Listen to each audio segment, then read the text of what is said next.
And welcoming Mr. Joseph Joey Duenas. This is such a good song, Uncle Joey. You're the best.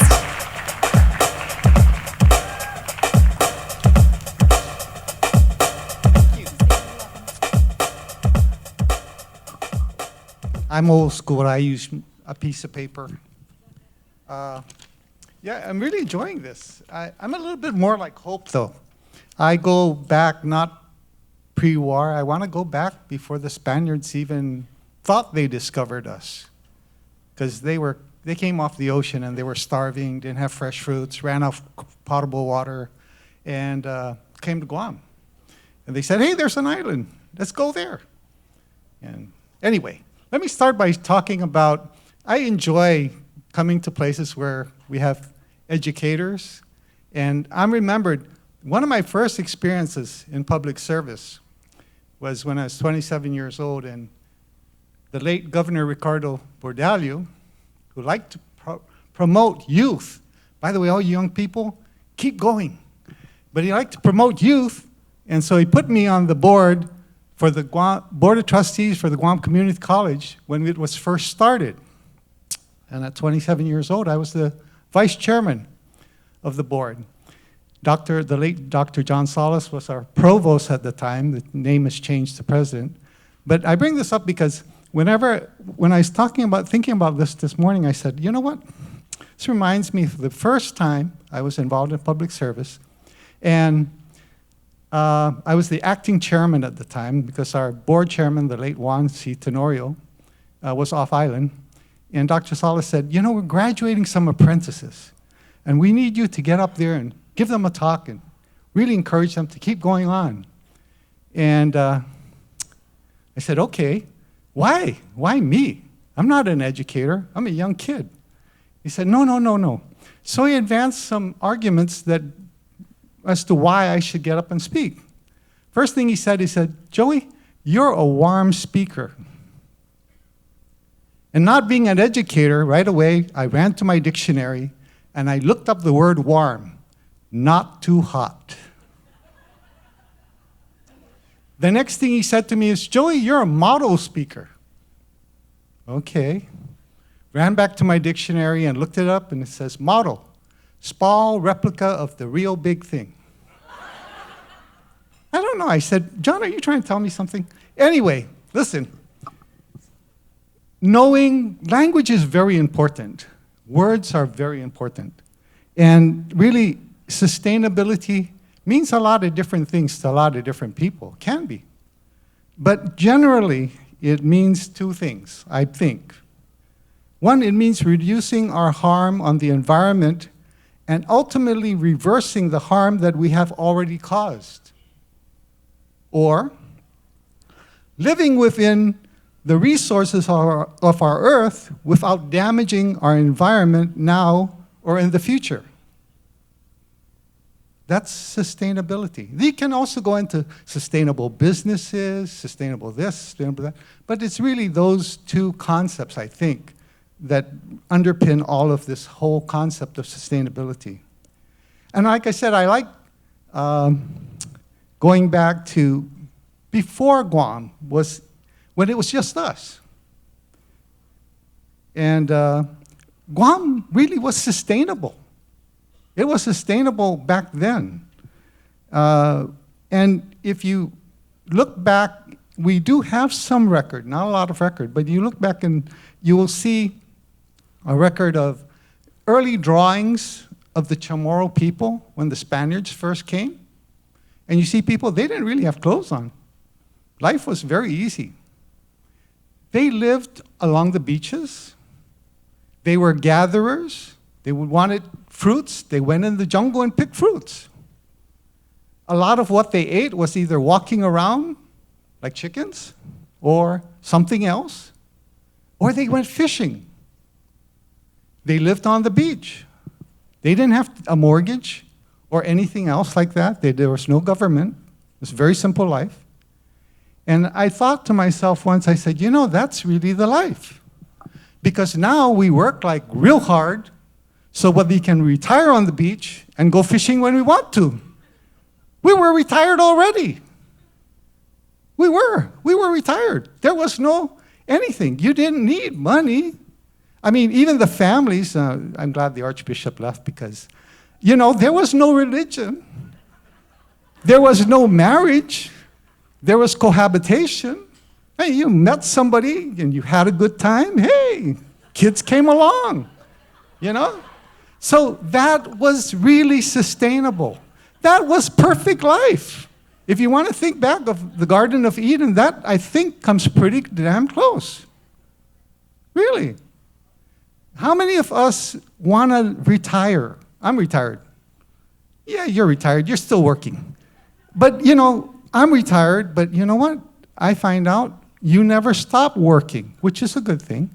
You just don't get paid anymore. Your wife has you working really well. But that's what retirement is. Now, after the Spanish period, you have to understand that the people of Guam, I like what Dr. Underwood says, we were lazy, we're ignorant. We aren't. We just didn't succumb to everything that they wanted us to do. And you did. I'm very fortunate in one respect. As a young boy, my grandparents on both my sides, my father and my mother's side, I was blessed. By some miracle, they survived the war, World War II. So I had the benefit of knowing them. And my grandparents on my mother's side, they were farmers. These were farming people. And my mom was very smart. My sisters got the smart genes. Me, not so much.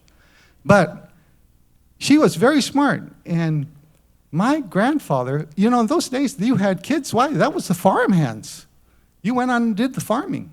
And so my grandfather's thing was you learn how to communicate, you learn how to count, you're back on the farm. Roland Kitagwa comes from that farming environment. He comes from a big family. I know Sister Helen, she's more my age, Roland's younger. And she'll tell you, they were farming. They got up, they went farming. They went to school, they came back, they went back in the fields. So my grandparents, my mom was very smart, and one of my grandmother's sisters is Tanaga Johnston, who the middle school is named after. And she was big on education. And so she went to her sister, my grandmother, Maria, and she said, Anna's very smart. I want Anna to come and go to school. And my grandfather said he overheard this, he says, wait, Anna's done with 6th grade. She can write, she knows how to count. She goes to the farm, and she helps me when I'm telling her, how much is this and how much is that? That's all she has to do. And my grandmother was talking and Tanagada said to my grandmother, no, Maria, Anna's very smart. I want her to go to school. They had a big fight, my grandparents. My grandmother wanted to send my mom to school, and my grandfather said, no, we go to the ranch. That's where she belongs. And so my mom went to school and ended up being really good at teaching other people. People like former Congressman and former General Ben Blas, who once came to me and said, your mom was really, in school, she was something else. I said, really? She said, yes. Even if you didn't want to learn, she made you learn. I said, you should have tried having her as a mom. So going back to that side of Guam, and there is one thing I need to tell you though. I don't begrudge any people from Guam, the Tautautano, who do leave Guam and go live somewhere else. I don't begrudge them that because we're all different. And you should encourage people to go where they want to. I'm not going to leave Guam. If I leave Guam, I'm going to go to another island. I will never live in the mainland. I've told my kids that. But my kids have grown up and they've gone on. And I don't begrudge them that. A lot of my mom's generation got into the military. And these people were very smart people. My mom had uncles who were in the military. One of them was on the board the U.S. Saratoga, which is an aircraft carrier that sailed into Pearl Harbor the day after it was bombed. And I learned from these people. He told me stories about bodies floating in the water. And they came in, tanked up, got munitions, and went back out to sea. That was the major mistake. The Japanese did not catch them. And the aircraft carriers are the things that eventually saved 10 minutes. Okay, got to move on. I'm talking a little bit more about life and not enough about the utilities. So now we got to shift to the utilities. And, you know, the water on Guam is good, and we have a lot of water. And I know people are kind of concerned about pesticides or kind of concerned about this. Our water system, and thank God we have the University of Guam and the WIRI group, the Water Resource Energy group. They are really good. And they have helped us get a better understanding of our water system here on Guam. And it is we are blessed in terms of island. We are very, very blessed to have a water system. Our water system is good, it's sufficient, it's robust, and we are learning more and more about taking care of it. They brought up PFAS. And my wife has this T-shirt that she likes to wear every once in a while. It says, with wine, you get wisdom. With beer, you get strength. With water, you get bacteria. Because that's what it is. And we, as a community, the island of Guam always had water. It was dependent more on surface water and spring water. Okay, anybody in here born in 1920? Still alive? No? Okay. In 1920, the military, one of the first water resources they developed was Santa Rita Springs. This is water coming right out of the ground. You go down to Assen, and you go up the hill in the back of Assen, and there is Assen Springs. And even during dry season, even in the middle of dry season, water's gushing out from there. And we have an abundance of water. We need to take care of it. We need to do better in terms of there's too much garbage on the island. There really is too much garbage. We just have to get that problem solved somehow. Not my problem, thank God, but somebody else's problem. I hope they solve that problem. Garbage is a real problem on this island. And I don't know where that comes from. I really don't, because I have been recycling longer before they started recycling. I used to gather paper, and where can I throw this? Where can I give it to? Who can I give it to? So water is good. We have to understand that in the old days, water, the Navy government was the one that controlled everything. This is after the war now. And before the war, it was very simple. After the war, they really started to control things. So they got Fina Lake, surface water. Surface water is harder to deal with than aquifer water, than the lens that we have. And then they also controlled the utilities, the electricity. In the old days, and this is the benefit of seeing my grandparents after the war and having them alive and living in a house, you didn't have a light switch. The term was puno ikandit. Boy, puno ikandit. You know what you did? You took a little rag, you went up to the light bulb and you unscrewed it. That's how you shut off the light. You want to turn it on? Screw the light bulb back in. It was on 24/7 or until the Navy decided that you didn't need it and then they shut it off. We didn't have refrigerators, you know? So what are we doing today? This is where I need to go. Can we be sustainable? We are. The two most essential things on this island, and I don't mean to downgrade, people sometimes say, Joey, when you say that power and water is the most essential thing, that's the number one thing on the island, you know, that's kind of an arrogant statement. And I look at them and say, no. You have to understand it's a very sobering statement for me to make. Because I don't downgrade the first responders, the police, the fire. I don't downgrade or degrade our weather people like my friend Chip Guard there. They give us all this information and they do a lot of important things. You don't have water, you don't have power, you don't have an island. You don't have an island. Believe me, you don't have an island. So what are we doing? We are, one of the things that I don't know who came up with the idea of the Consolidated Commission on Utilities, but it was a really good idea. Putting the utilities and taking politics out of it and putting it under 5 people who are elected by the people and making them the board of directors was really a good idea. And so we do something that really is good for us. We do a lot of planning. And Randy Wiegand, who's your CFO at UOG, was the CFO at Guam Power Authority for many, many, many years. And he'll tell you, we do nothing but planning. In 2008, we were already planning. We were already looking about renewable energy in 2008. I remember I was in a meeting with Dr. Underwood and Esther Kayana, who was the part of the Department of Interior at the time. And John Beneventi and I, we sat down, and they said, what are you doing? You know, you need to push renewable energy. And we said, and this I think was about 2013 or 14. Randy was still working for us at GPA, and I looked and I said, no, we're gonna put in our goal is to put in 120 megawatts of renewable energy. That was way back when. That was part of the goal from the plan that started in 2008, 11 years ago. And now we've upped that to where we're going to be putting in a total, if everything comes in, of 185 megawatts of renewable energy. And we are also building what we call repowering generation. We're going to build 180 megawatts that works well with renewable energy, because the power plants we have right now don't work well with renewable energy. They don't handle the ups and downs of renewable energy. So we have to build something different.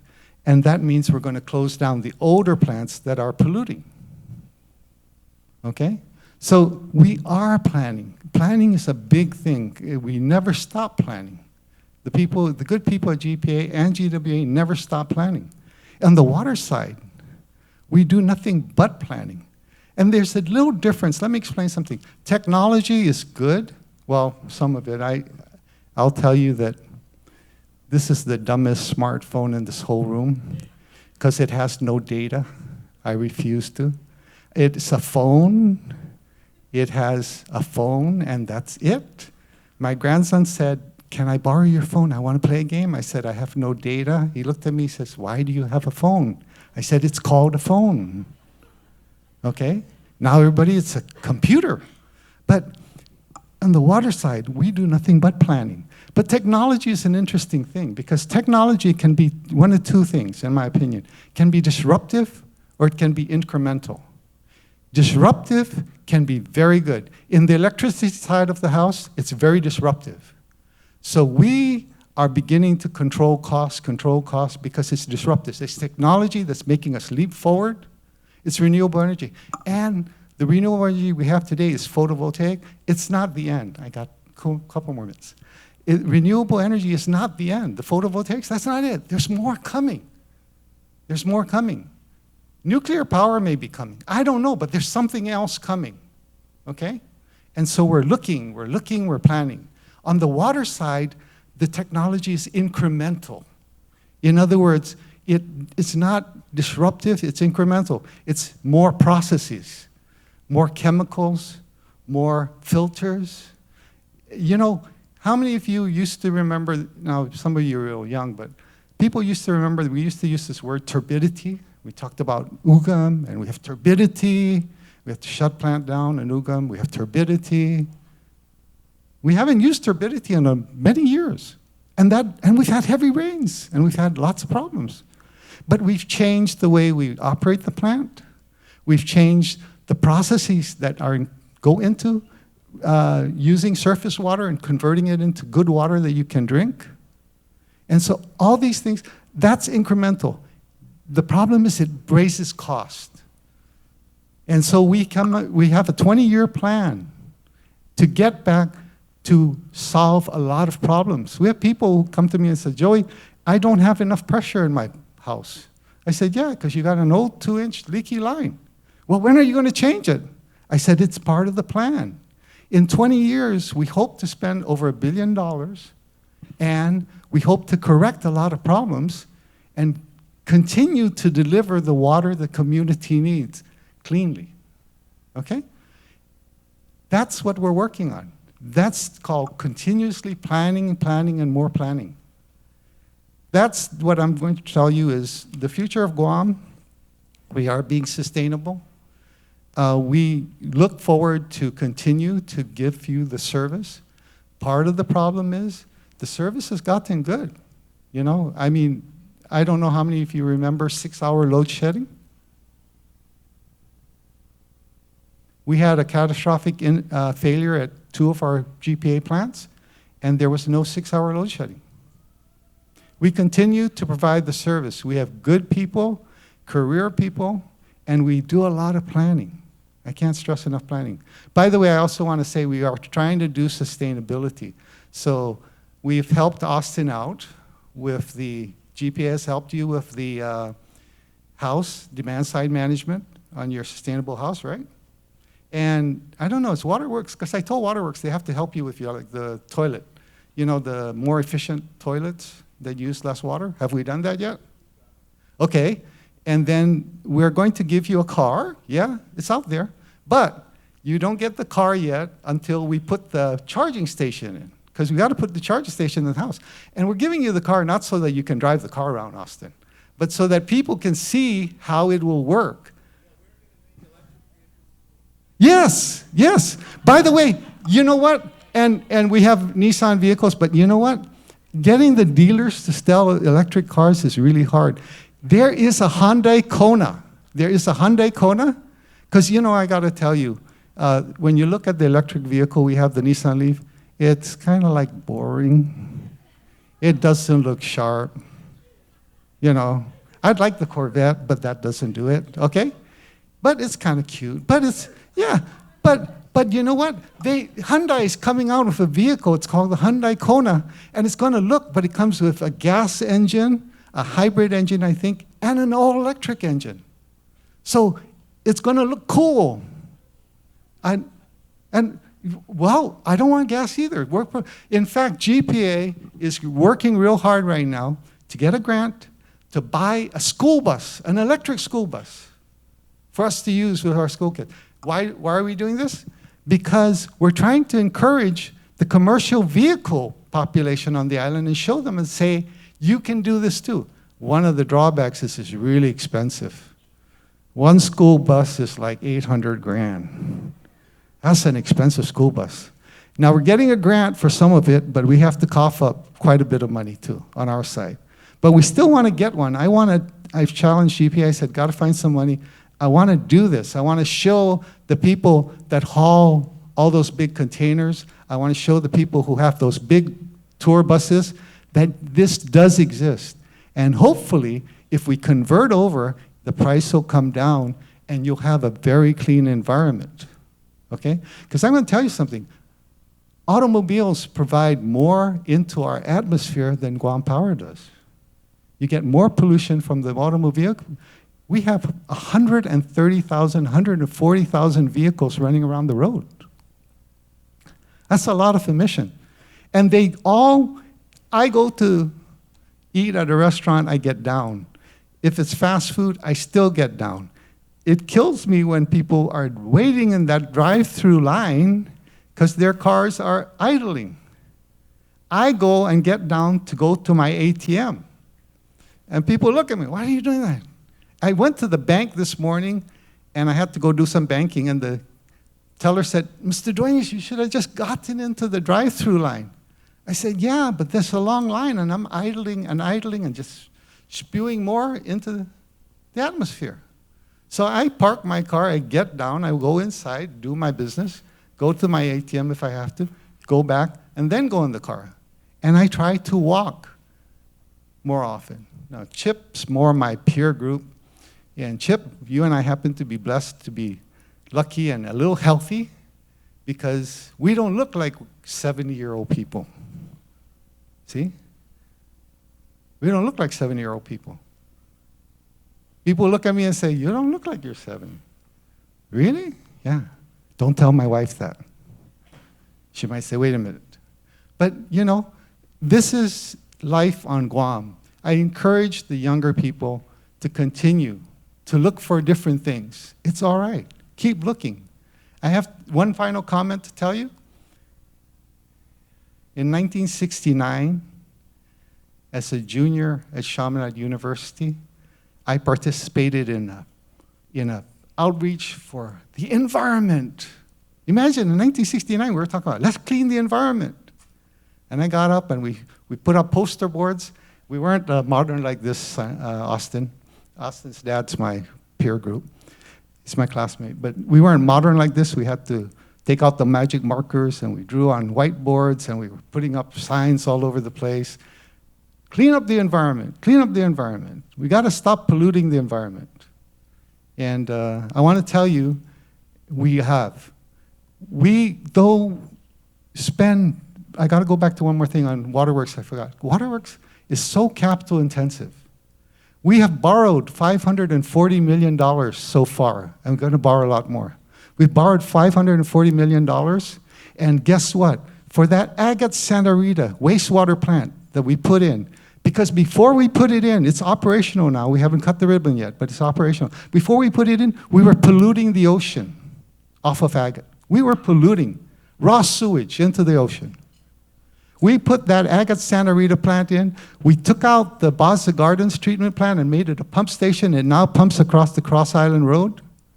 And we treat all that sewage. You know how much that cost? That was over almost about $80 million to do just that one part. And we have so much more to do. So when people look at me and say, Joey, cut it out. Don't raise my rates anymore. I say, do you want a clean environment? Because it's expensive.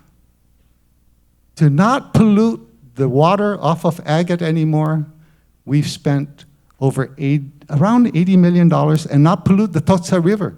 Jeff Pleadwell always tells me, you're polluting my river, man. Stop it. There's nothing going in there anymore. It's all going over to a treatment plant. Thank you very much. I'm sorry. Talking about this stuff is a lot of work. And I wish, that's why I never call the radio stations. They call me. I never call them. Because I can't tell them in 5 minutes everything. And I've always told them, I've asked them, invite me. I'll come and spend the day at your show. Nobody's ever called me to come spend the day. Because it's not enough traffic, okay? It doesn't move enough. Anyway, thank you very much. Have a good day.